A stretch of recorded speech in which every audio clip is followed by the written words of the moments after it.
Exactly. No social outlet. CBS.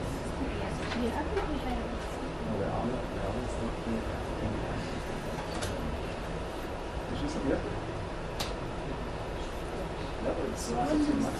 News outlet. And Nikkei? Huh? Nikkei, Nikkei. Oh.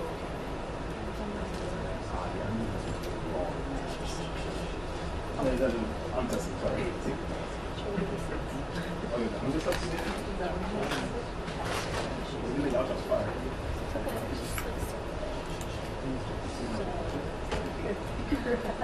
I like it. Because last time they say, oh, we got your seat up, and you wait a little bit, and I waited for the whole rest of everything, and no seats.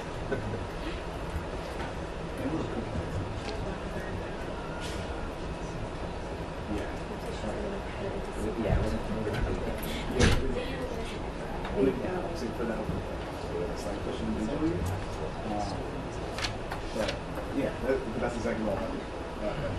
I'm saying it out.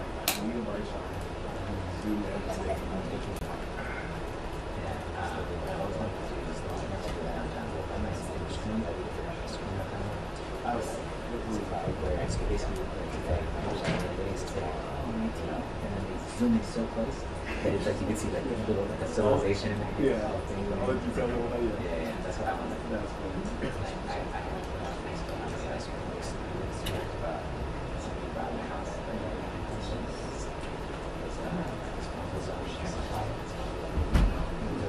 Check this thing. Like zoom in, it's got like 5 videos. That's good. I never made that. It's because my college project was exactly that. It was about 2 guys who were shooting, not knowing that one, 2 projects. Yeah.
You gotta bring that this way.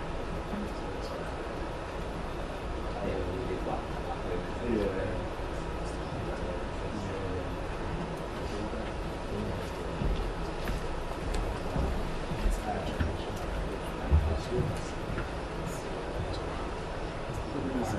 No, it's okay.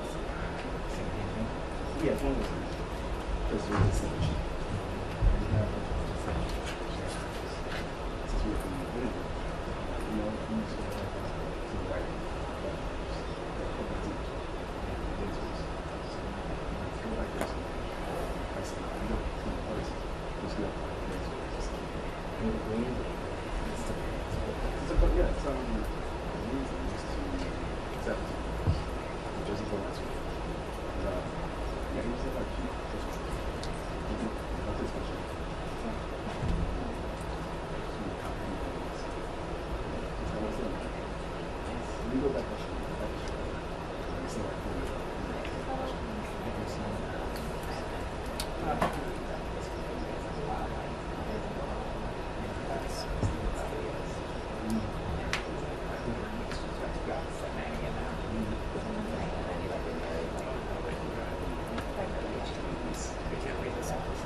to the TPA.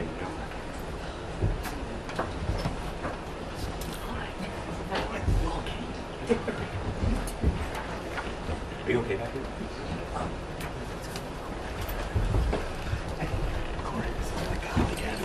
Hi, Adam. I'm so sorry. That's not your middle.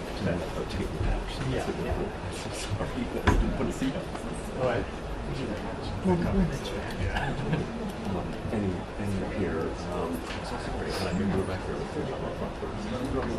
That's fine. Yeah. Either. Okay, well, we'll sit back here for a second. Oh, it's good to meet you this way.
Nice temperature in here, like outside. It's a beautiful day outside. Finally. I know you control the weather too, Matt. You should have just done a little bit better. So I was saying, somebody better, a few days ago when it was 28 degrees, that somebody better tell April that she's not February. All right. There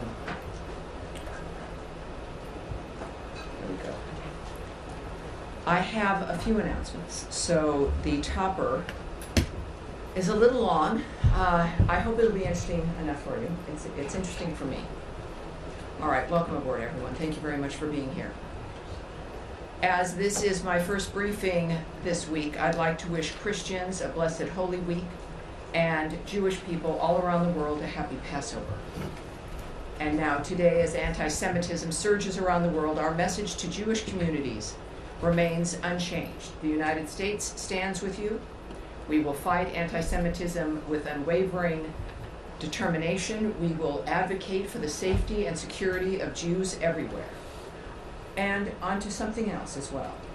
On the tariffs, the coverage of President Trump's indefatigable effort to make this country great again involves the Herculean effort to change the trading trajectory of this country, which has been placed under a crushing burden of a web of unfair trade arrangements resulting in American taxpayers being ripped off every single day.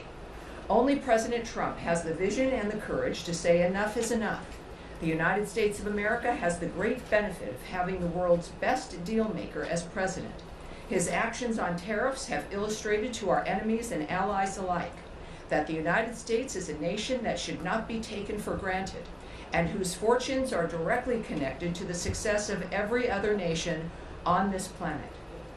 Through this process, Americans and people of the world over have been reminded about how America has been taken advantage of, and that, courtesy of President Trump, we have a way to fix the damage done to this nation and the world by the global left. Now, with over 130 countries coming to renegotiate their trade relationship with the United States, President Trump has reset not just the trade environment, but has also reminded the world that respect matters and will be expected by President Trump and the people of this nation. In announcements for today as well, the State Department has canceled another 139 grants worth $214 million under Secretary Rubio's direction.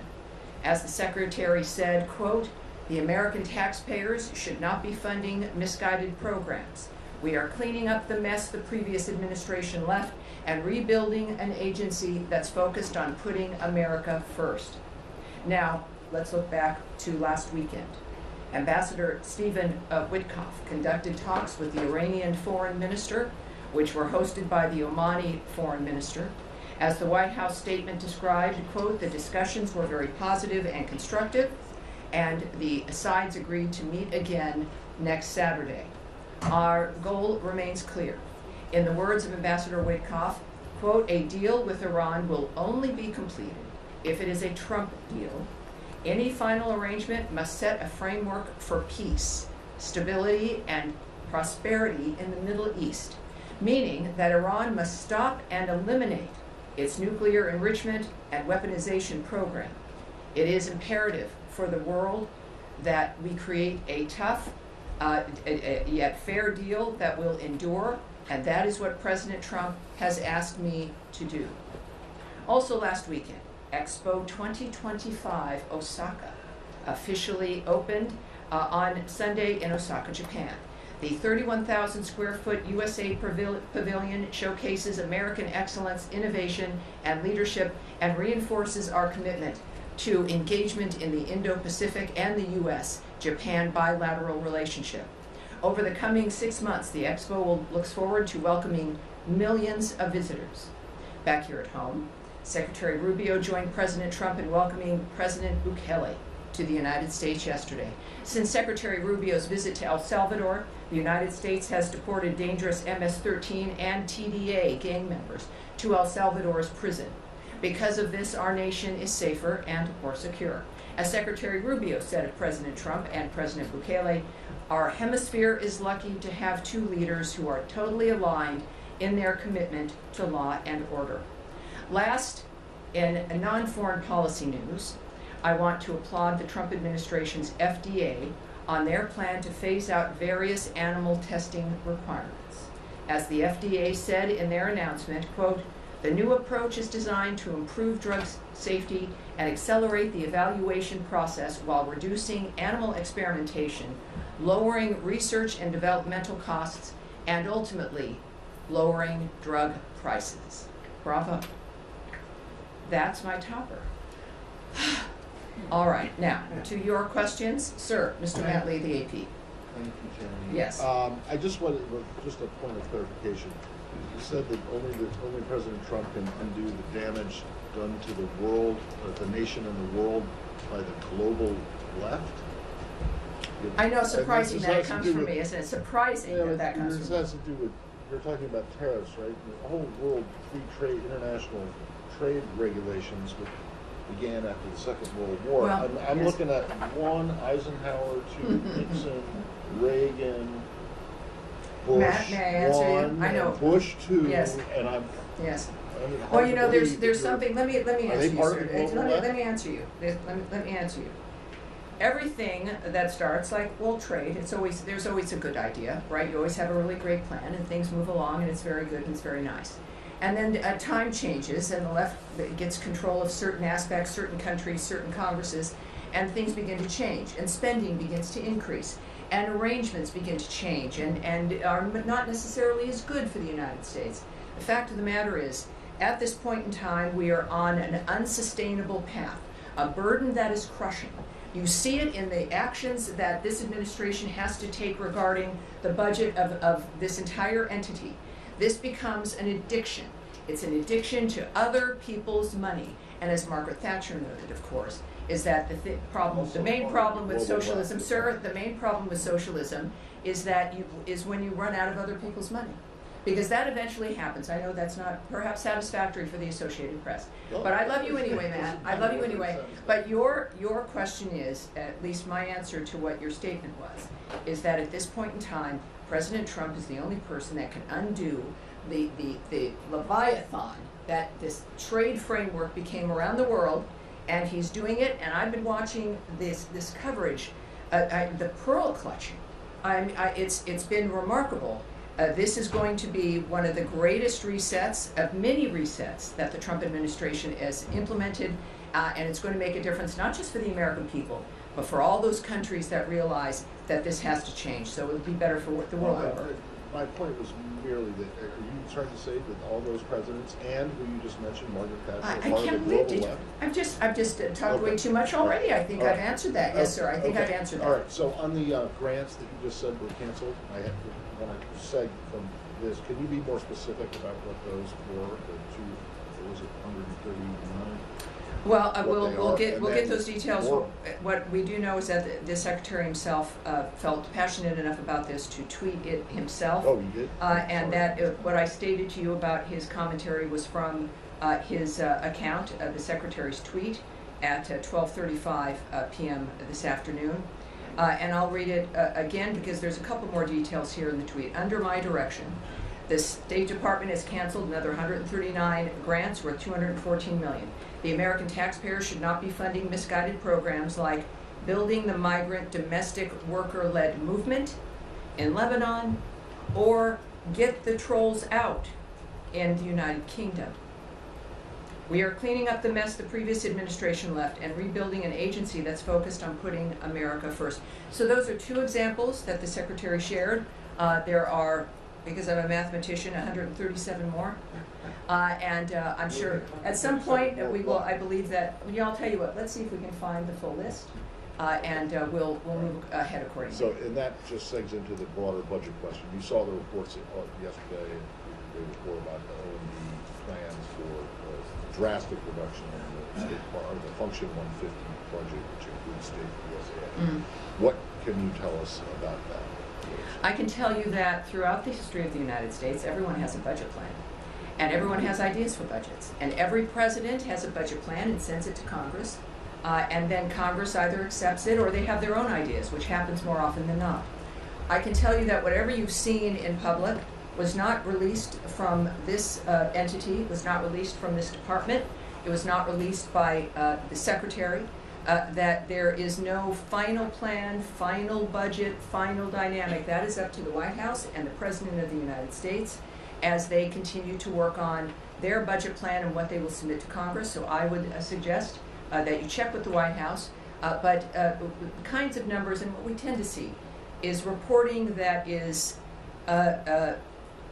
early or wrong or based on leaked documents from somewhere unknown, and then everyone writes stories about those things. And earlier, when I was speaking with our bullpen here, whom I love most of the time,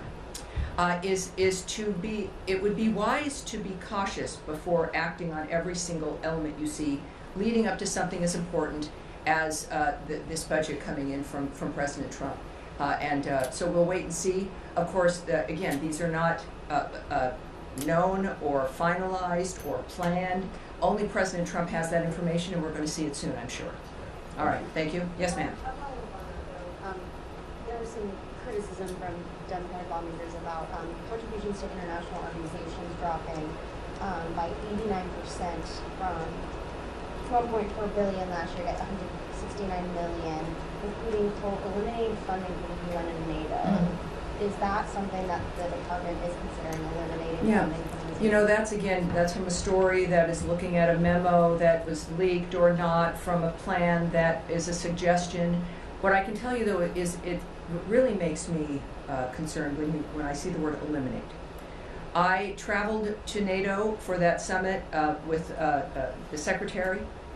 Every meeting, every moment, every time on camera, in every bilateral meeting, talking with the Secretary General, the one message, it was with several messages, but the singularly important message that everyone there cared about was the fact that the Secretary of State of the United States reiterated our complete commitment to NATO, as has the President of the United States. Now, what we also want in our commitment means that we want to make sure and help to make sure that the nations in NATO can actually deliver on the mission of NATO, which is to be a deterrent. It is not to help with wars or to help fight them, or to fund them, or to make it a little bit better as the wars are going on. NATO was meant to be a collection of entities that would stop the bad actors from doing the bad thing, because it would be very, very bad for them if they did it. And at this point, clearly, we've got nations that have got to ramp up, share the burden, increase their defense spending, not because we're meanies, but because we are committed to NATO. And NATO has to be the thing that it has been purported to be, and expected to be at the beginning, and wants to be. I have to tell you that there is recognition of this fact. At NATO, the number of countries increasing their budget commitment to defense, the recognition that it was an important thing, without exception. And that's where, when we think about a story about eliminating funding to NATO, couldn't be further from the truth. This is about making NATO stronger, making NATO, well, dare I say, great again. But that's where it becomes like fear-mongering, and understandably upsets people. But as I've said with the other review we've had with the foreign aid, some things will change, but it doesn't mean that we've changed our commitment to something, but it may look different. That if in fact other nations are coming together and raising their commitment and their contribution, perhaps the American contribution then does come down, and yet NATO is stronger. So that is, I think, part of what every family does, is looking out for each other, being honest, and providing solutions to that problem. So that story comes from the same speculation that has come from other documents that are moving about, when nothing could be further from the truth, and certainly commenting on numbers they might have is not helpful. There will be plenty to discuss when President Trump releases and sends to Congress his budget bill. Yes, sir. Thank you. Red Lawn, Syria, has the department made any decision, or is it reviewing potentially granting visas to any Syrian ministers for the next week World Bank meetings? Let's take that back. I don't have information on that. It's a good question, of course, with the meeting coming up, but I'll have that to you. And was it Yemen? Yes. We've obviously, the U.S. has been engaged in a military campaign over there for the past several weeks. Is the State Department leading any diplomatic path to get to whatever end result it is that the U.S. wants? We've seen reports that the U.S. is now looking at potentially supporting ground invasion in Yemen, or supporting factions inside of Yemen to push ahead with momentum after the military campaign. Well, I won't speak on any negotiations that may or may not be happening, or diplomatic considerations. I think many people have seen the reports regarding actions that may or may not be happening on the ground in Yemen as the Houthis' ability to resist is degraded. That's not something I can remark on. Of course, though, when we think about the nexus of the nature of what's happening in the Middle East, the United States has made its point clear, as the Secretary, through the President, through the ceasefire work and the nonstop efforts regarding the issues in Israel and on the Gaza Strip, and certainly now in the remarkable fact that Iran is at the table regarding their condition, which has also been affected, of course, by the degrading of Hezbollah, certainly the disaster that Hamas has brought that region, including Iran. So when we think about the ceasefire and making people's lives better, it certainly affects the entire region. And I think that's what we can all count on. Yes, ma'am. Thank you. You started out with some of your remarks saying that Iran must stop and dismantle its nuclear program. Well, let me say that was Ambassador Witkoff. Yeah. Echoing Uh-huh. what Ambassador Witkoff tweeted earlier today. But just trying to get some clarity on what the administration sees as a potential end goal here with these negotiations with Iran, because last week, heading into the talks in Oman, Witkoff made some remarks to the Wall Street Journal in which he said that the red line would be the weaponization of Iran's nuclear capability, presumably leaving the door open to Iran maintaining a civilian nuclear program. So is the administration open to an end state where Iran does still have a civilian nuclear program but they are no longer able to speedily get a nuclear weapon? Well, first of all, for a comprehensive response, and you heard from Caroline earlier, the White House has that kind of response. What I can say, nevertheless, is that the Secretary has been clear, as has the President, as has been the Ambassador, that Iran cannot have a nuclear weapon or an enrichment program. What we hear, and I said this again to our friends earlier in the day, as I do, some of you listening from home, I kind of spend about a half hour with our bullpen during the day, and we have some talks and find out what's on their mind. But what I mentioned, because there's always a reaction to a single tweet or a remark that's in a newspaper. And as we are clearly moving to a secondary meeting, which I still won't call a negotiation, but that could change, is that these are people who are the best in the world. Ambassador Witkoff clearly is one of the best people in the world for negotiating and for dealing with bad actors and getting peace and ceasefires. But when things are being said in the moment, in public, it is, you must consider that these are not, that's not part of how they negotiate in the sense of whatever they're talking about together. And that one should always wait and see that no one's negotiating in public, no one is, I don't know who that message would be for or the nature of what's said and how and what format. I would say what matters is an end result, our parties agreeing, papers being signed. It is not what people say, but the actions they take. We have shown that as a nation when the actions that we take and the nature of what we commit to, you can combine the two of what we say and what we do. But I would say that there's one goal here, and that is that Iran cannot have a nuclear weapon, and certainly or the enrichment program, and that is, I think, a pretty easy thing to start with, and that is the one thing that we know that they're working on, and I think we'll have some success considering who we're addressing. Yeah, yes, sir. Follow up on Iran. You mentioned Ambassador Witkoff's tweet today. Last night in an interview with Fox News, he was talking about keeping Iran's enrichment levels below 3.67%, which is like on par with JCPOA. Today they talked about eliminating Iran's enrichment. So what's the reason of this difference here? Well, if you can contact the White House, but what I just noted to you is that these are comments that are made. It could be made, by anyone in the moment of something that's happening. I would point to his comment today on Twitter, but I also, Ambassador Witkoff speaks for himself quite well, and he is a very transparent man. What's going to matter is what is accomplished, what the end result will be, as opposed to parsing one statement or a sentence line there and another one over here. I know we all want answers because, well, humanity has an interest in the end result of this. But I would just caution you in that regard, and to wait. And again, the thing that matters is what is accomplished, what the last point is. And if anyone can do that, it would be President Trump and his vision, along with Ambassador Witkoff, who's done a great job in this regard. Yes. Tammy, thanks so much. A couple questions on the Palestinian Authority.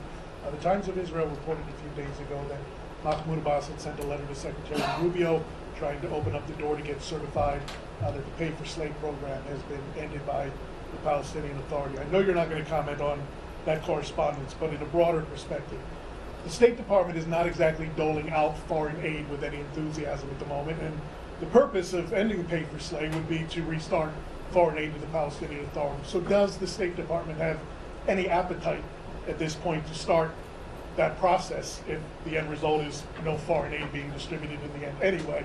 And the second question I have is just the broader bird's-eye view relationship right now between the U.S. and the Palestinian Authority. Mahmoud Abbas boycotted during the first Trump term, and we've seen American officials go to Jerusalem a number of times. Historically, they made a corresponding trip to Ramallah or Bethlehem. We haven't seen that so far. So bird's-eye view. I think I always try to give you the bird's-eye view. But I would say that, first of all, I can't comment on if there are any negotiations or diplomatic considerations. What I do take issue with immediately is that we don't have any glee or excitement over handing out foreign aid. Our commitment to foreign aid hasn't changed. It is in our nature as Americans. It's what we do. I would argue the starting of this country was an aid package for the future. My goodness, and it is certainly is also, foreign aid is not a carrot or a stick in negotiations. If it's needed, it's needed. If it isn't, it isn't. We don't use it in that fashion. So it's, yeah, I like you very much, and I think you're a nice guy. But it's always disheartening. I don't want to be mean. I don't want to be mean. Only to Matt, I want to be mean. It's disheartening because, but it reminds me, and I'm glad that I'm here, to repeat, for people to not be left with that impression. That it's not like, oh, we got to get foreign aid. It would be great if nobody needed foreign aid. But we know that we are a country with incredible resources. We know that. And we have incredible responsibilities. And we do not shy away from them. It's part of why we do what we do. We want to be a part of the world. We know we can help, and we do. So it's not ever a part of that we just don't want to do something, and so we're not. It's can we? And can it be done properly? Is it aligned with what's great for the United States? And mostly also, certainly it is not used as a weapon. And I just want to say that as strongly as I possibly can. And as far as the nature of what's happening, we are asked often by many of you in different ways, is that there is a constant, regular commitment to Gaza, to the Gazan people, certainly to one of our strongest, if not most stalwart ally, Israel, who have, by the way, a new ambassador from the United States, Ambassador Mike Huckabee. So we're very excited about the future. We are working constantly to have a ceasefire and to change the trajectory on the ground. That has not stopped. Yes, sir. Yes, sir. Thank you, Tammy. No, please. Meanwhile, in Bangladesh, there are so many reports, like the New York Times also before 2 weeks reported the alarming rise of Islamist terrorists, Islamist extremism in Bangladesh under the Yunus-backed regime, including protesters openly displaying Osama bin Laden's images, even Nazi symbols picture like this from Dhaka, yes, and targeting American brands like KFC, Coca-Cola with anti-Semitic rhetoric allegedly incited by figures like advisors of interim government of Bangladesh. Sir, I've heard you, and I know and I appreciate your passion. And Bangladesh is a country with certain issues. They are also a country that we've talked about often, certainly with questions from the crew here. So for a specific dynamic, I'm going to have us take that away. What I do have is something I want to mention regarding Bangladesh, which is that there's been an arrest of a UK MP, Tulip Sadiq. This from the Bangladeshi courts have issued that arrest. It is, of course, all of this, and what you're discussing, even protests, etc., are a matter for the Bangladesh authorities to handle. And of course, talking with them matters a great deal as well. So ultimately, the future of Bangladesh is going to be decided by the Bangladeshi people. They're facing what you've been describing for some, and in others that, of course, we've seen the reports as well. And elections matter. We know, I don't want it to sound trite here, but it's true. Democracy matters, and actions by people matter to confront issues that might, in fact, as we've seen over the last 20, 25 years, destroy their lives. It's pretty clear what the choices are for many nations on this planet. So thank you, sir. Yes, sir, with the beard. Thanks, Tammy. I wanted to ask about negotiations with Russia. Has there been any discussion of sanctions relief, and has the White House asked the State Department to draw up any list of sanctions that could be removed? I won't speak to any discussion between the White House, certainly in the State Department, Secretary Rubio, and any other leader here. What I can say is a reminder that what was clear from the beginning, there would be no negotiations, no decisions, no arrangements until after the carnage has stopped. And after Palm Sunday, It's clearly a dynamic where there have to be more questions about the nature of who's really committed to peace and a ceasefire. But there is no negotiations or arrangements based on the regular statements from the administration and from Secretary Rubio as well, that until it's a meat grinder. That has not changed. And until that stops, nothing like that is happening, and yet we continue to work, obviously, for the ceasefire in that regard. Yes, sir. Thank you. I had a question about Sudan. The outgoing Biden administration declared the RSF's actions as a genocide. Does the Trump administration agree with that designation of genocide? Here's what I can tell you about what's been happening. The United States condemns in the strongest possible terms the RSF's continued escalation of attacks on El Fasher, North Darfur, as well as the attacks on nearby Zamzam and Abu Shuk, internally displaced persons, which is the IDP camps. We are deeply alarmed by reports the RSF has deliberately targeted civilians and humanitarian actors in Zamzam and Abu Shuk. We condemn the RSF's attacks on the most vulnerable of civilians, including killings of at least 10 U.S.-funded relief workers providing critical life-saving assistance. We urge the protection of civilians, including humanitarian workers. We also call for the opening of humanitarian corridors to enable humanitarian access and the safe passage of civilians fleeing violence. The belligerents must uphold their obligations under international humanitarian law and must be held accountable. So are now, you planning to affirm the designation? Well, I've made my statement clear, but what this does mark, today marks 2 years since the start of the conflict in Sudan.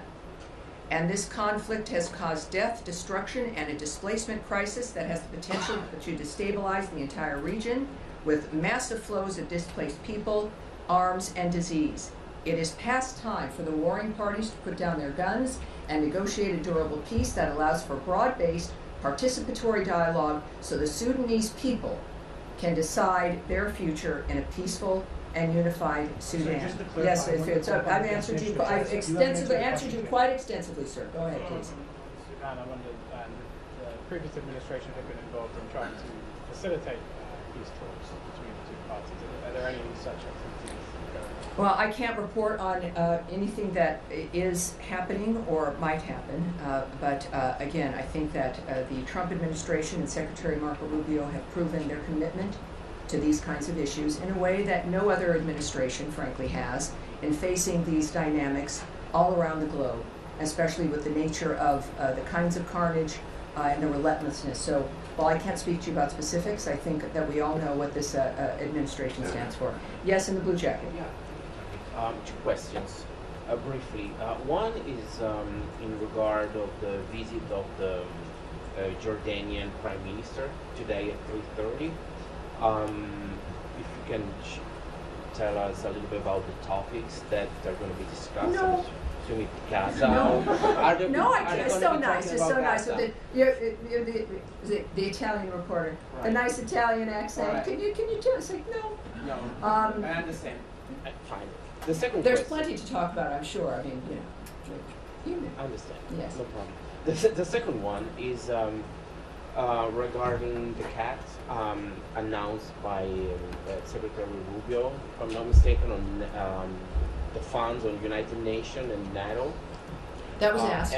That was asked. There's been no. There was some reports, and well, there's always I love you guys, but there's always some report. Can you share? And I answered very specifically. The commitment to NATO is a strong commitment. I was there with the secretary. That was a singular, really a main message about our commitment to NATO is as strong, if not stronger. Our presence indicates that, but also our words and our actions indicate that. And our asking our NATO partners to become stronger and more involved in their own defense spending is an indication of that commitment to NATO. All right, you guys. I think that's gonna be it, you guys, for today. I have to be somewhere, which is unusual. Normally, it's only here that I have to be. You have a nice weekend too. Oh, I'm sorry. All right, one more. Shared over the weekend about the 10 additional men being sent to El Salvador. Do you know on which authority they were sent? Was it AAA or Title 8? So, first of all, he did note that, and which means this country is certainly a little bit safer, isn't it? I would refer you to the Department of Homeland Security and DOJ, which makes those kinds of decisions. I would also note that it was great to have President Bukele here. Clearly, a remarkable man and such a great ally, helping to make America safer again. And his love for the American people is I think pretty obvious, even though he loves El Salvadorans more, I'm sure. But it was a great weekend in that regard. Obviously, not a good weekend with certain other actions.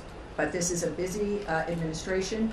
It is a country that is standing ready to do what's necessary to help not just their neighbors, but also the rest of the world. We're not even 100 days in. And it's I don't know, I'm having a great time. I don't know about you guys. So I look forward to more, and thank you for that question, and I will see you on Thursday. Thank you, everyone. Except for Matt Lee.